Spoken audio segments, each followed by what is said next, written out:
Welcome back to the Armenian Museum of America. I'm Gary Lind-Sinanian, the curator, and I'd like to talk to you now about another artifact in our collection, or collection of artifacts, actually.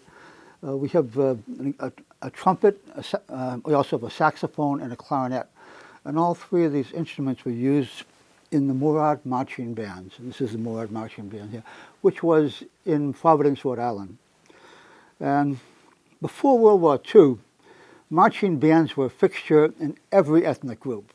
So it didn't matter if you were German, Armenian, Hungarian, Russian. If you were in the United States, Irish, everybody had marching bands. And they often had drill teams too, where you would use the rifles and you do various kinds of close order drill with the rifles. It was part of the cultures, very common.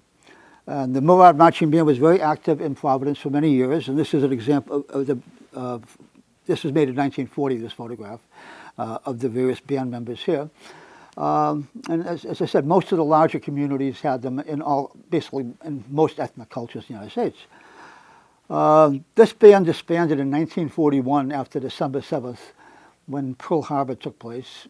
And all of the males in the band dropped out of the band to join the Army. This happened with all these ethnic groups. Everybody joined the Army. And so they tried to keep them going with the girls only, but didn't really survive. And so the bands were basically disbanded.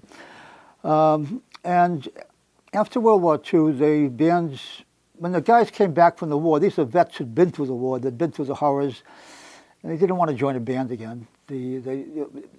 Worlds had changed, conditions had changed, people began moving out to the suburbs. It was okay to do these bands when you're in a tight little community where everybody's close together.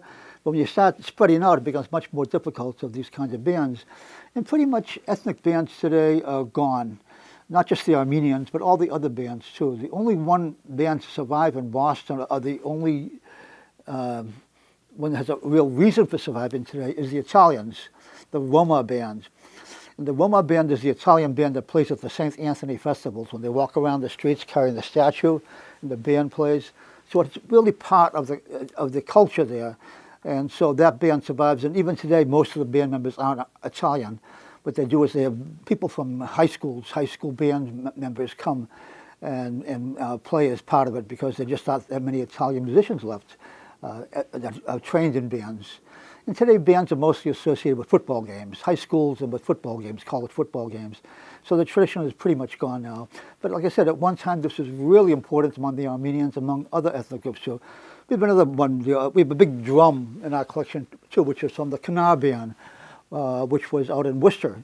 And again, it was a very big Armenian community in Worcester, so they had their own band too. But that was then, this is now. Times change and the world moves on. But this is part of the American Armenian experience, and we're very happy, we're grateful to have these pieces in our collection and the opportunity to share them with you. The Armenian Museum is here to share our history, our culture, our stories with you, the public. We thank you for joining us. We hope that you'll join us again. The museum is open Friday, Saturday, Sunday, 12 to 6. And you're please, if you come to Boston, please come to the museum. We'd love to have you, show you around, and share Armenian history with you. Until the next time, stay safe.